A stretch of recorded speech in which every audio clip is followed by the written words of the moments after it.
Hello everyone, this is Nico Dormis and nandito ako ngayon sa BGC para imbitahan kayo sa darating na November 28 to 30 na gaganapin din dito sa mismo BGC Art Center, which is ang Pinoy Playlist Music Festival 2025. This Pinoy Playlist Music Festival is curated by the National Artist for Music, and also this is a flagship program by BGC Art Center.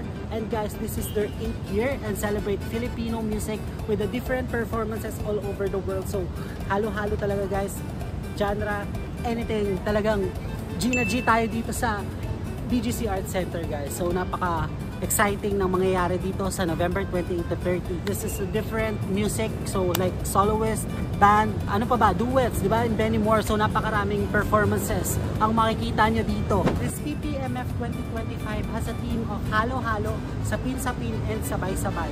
This halo-halo guys is a mix of different genres like pop and rock, and also from new to old artists. And syempre guys, hindi lang yan yung makikita nyo dyan. Meron din silang Ryan Tayabag Awards, which is ang tribute sa mga Filipino music icons kagaya dati na ginawa nila for Jose Marichan, Regine Velasquez, and many more. And also, meron din silang PPMF Conversations, which is you can talk, and there is a forum also for music experts. And meron din silang BGC Art Marts, which is original and handcrafted by the local artisans guys. So yan guys, since nalaman nyo yung mga possible nyo makita dito, this is a biggest celebration for the musikeros guys. So I'm really glad na na-invite tayo dito guys sa BGC Art Center. So pupunta tayo sa November 28 to 30 guys. So see you there.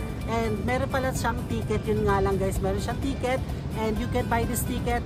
Ilalagay ko lang dyan sa screen guys yung mga tickets para makita nyo rin. So ini-invite ko kayo guys sa November 28 to 30. Kita-kits tayo doon, makikita nyo ako doon, mag-vlog tayo, sama-sama tayo, tara punta tayo dito sa BGC Art Center this November 28 to 30 para i-celebrate ang Pinoy Playlist Music Festival.